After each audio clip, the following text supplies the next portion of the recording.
E o Presi, perdón, Escotet, pero para min o presidente do Deportivo seguirá sempre Sendo Lendoiro. Augusto César Lendoiro. Con Presi con mayúsculas, o presidente. E que relación tens con Lendoiro?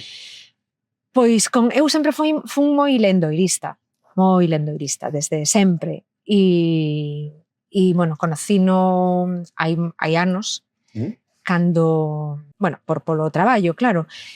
E esa relación quedou, e agora cando, desde xa hai anos, que el tiña escritos moitos textos, o sea, tiña pensado sacar as súas memorias, pero non había maneira, entonces, bueno, pois mira, vai facer 3 anos, ollo, un amigo común que nos xuntou a varios xornalistas con ele, e dixo, veña, isto ten que salir pa diante. E entonces nos estamos xuntando desde hai casi 3 anos, e ele escribe todo, e nos correximos.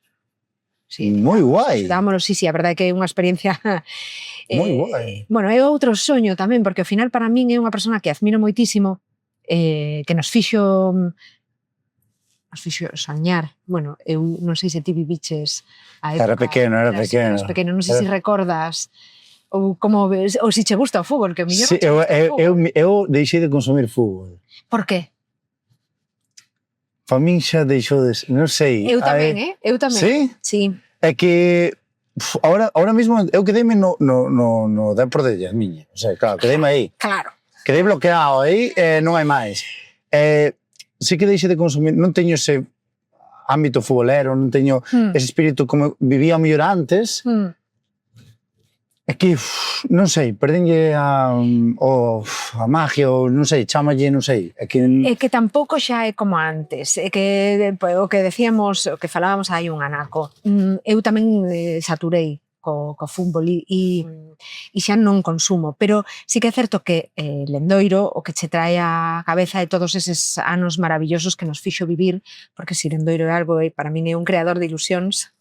Ostras, forte esa palabra, Tú sabes eso que era estar traballando na televisión de Galicia e que o teu equipo estuvese xogando Champions, metendo malleiras por toda Europa aos equipos máis grandes, e aí estaba o Depor, que era un... Bueno, como é... O 4-0 do Milán, bueno, que eso...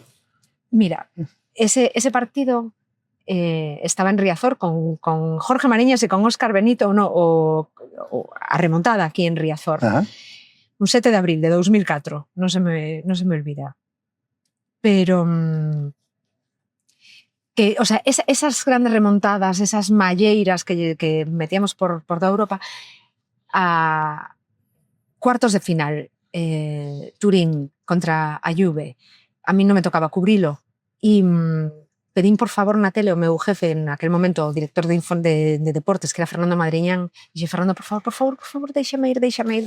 O sea, dame libre, porque eu presentaba os deportes, e non podía ir, o sea, non era do equipo que iba a cubrir o Deportivo a tal. Pedínlle libre para poder viaxar, e me dixo, mira, vale, puedes ir. Como te ve en una imagen con la bandera del Depor en la cara, no puedo... Lo están matragando. Porque eu era moi de pintarme a cara, porque no Mundial de Francia, en defensa de Clemente, de Javier Clemente, porque era todo xorra... Bueno, estou desvariando, pero é que me veñen a cabeza todas estas cousas así de repente. Bueno, ao final, eu era moi forofa, como xornalista tes que conterte, obviamente, pero bueno, se non estás traballando, oye, cada uno hace con su vida lo que quiere, ¿no? Eso é verdade. Pois eu pintaba os colores. Sempre os colores. Sí, entonces en España, o sea, en Francia, cando nos eliminaron, nos seguimos, e entonces eu pintábame a cara cos colores de España, ou na Copa Davis que se celebrou aquí en Coruña tamén, sin que me pillaron as cámaras ca bandeira de España pintada na cara, e entonces claro, Fernando tiña un pouco de medo con eso, decía, por Dios, non pinte na cara, Mónica. Vas de aficionada, pero que non che vexa ca cara pintada ni con unha bufanda do Deportivo. Non, Fernando, tranquilo, non te preocupes. No. O poder vivir todo eso como xornalista e como aficionada, o sea, o teu equipo triunfando en Europa era un soño. Ademais, eu decía, bueno, mellor é que non seguimos de aí, pero bueno, pasamos a semifinais, chegamos, bueno, en semifinais caímos que en Oporto sí que fun de traballadora, ves? Aí sí que fun coa TVG de enviada especial a Porto contra os de Mourinho. É roubo, non? Bueno, mira, aí empecé a desengancharme do fútbol a volta, porque sufrín moitísimo nese partido, sufrín moitísimo. E aí dixen, pero pa qué? Que necesidade? Tal o móvil aí, Pablo chamar. Teño detrás, sí. Pablo chamar, aquí, ahora en directo. Sí. Pablo Pellerei. Ás 2:30, a ver se non está comendo. Colle o teléfono. Sí, colle, Diana. Ui, Chéjase. a ver. Ai. Aquí está. Vamos a chamar ao Presi. Eso xe parece o luar. Imos ca primeira chamada da noite. Va, da noite non, da mañá. Da mañá, Augusto. Vamos chamar a nada máis e nada menos que Augusto César Lendoiro, o Presi. O Presi. Vas poñer menos líos, se queres, eh?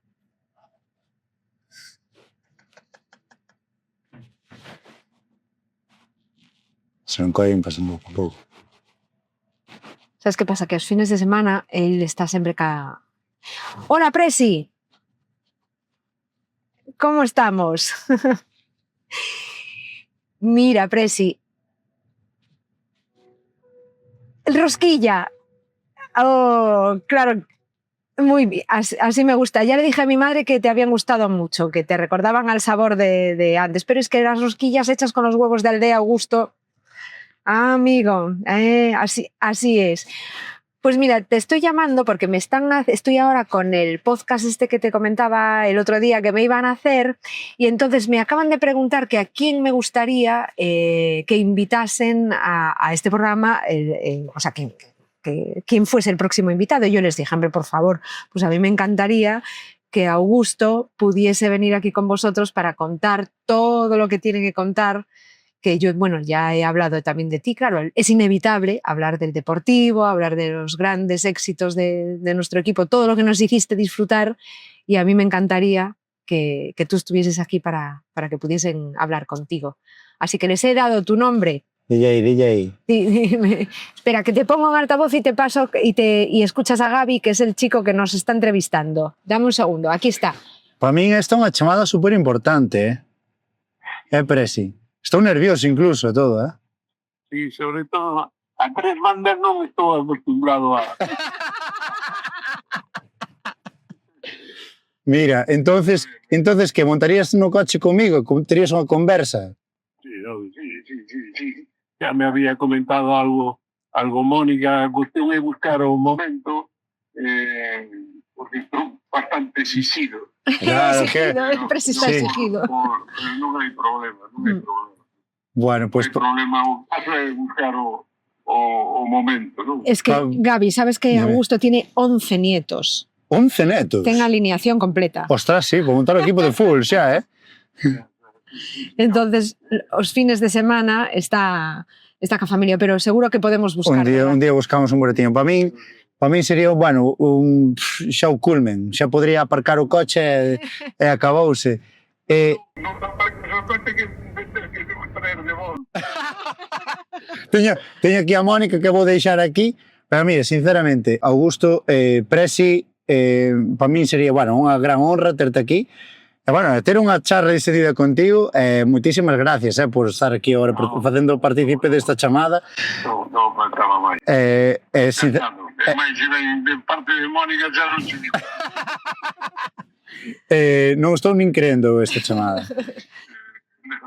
Pues... Escribo, é verdad, non é o doble. Es mutuo, Presi. Bueno, pues moitísimas gracias. Muchas gracias, Augusto. Eso sí, a través de Mónica nos poñemos de acordo sí. Xa buscamos o momento. Sen problema. Gracias, Presi, un besito. Un saudiño. Un saludo. Chao, Presi. Chao. Pues sí, un abrazo a todos. Pues nada, ahí está. Lendoiro, fichámoslo xa. Fichado. Hai que firmar, no. Hai que facerlo serio, rollo... Sí, pero... Rollo traspaso... Xa te contará esas negociacións míticas que facía Augusto hasta as tantas da mañá que por agotamento acababa conseguindo o que quería, porque ninguén lle resistía. Vaya tiburón, Bueno, madre mía, eso tampouco xa non hai agora deso. Non hai tiburóns, tío. Xa non hai deso.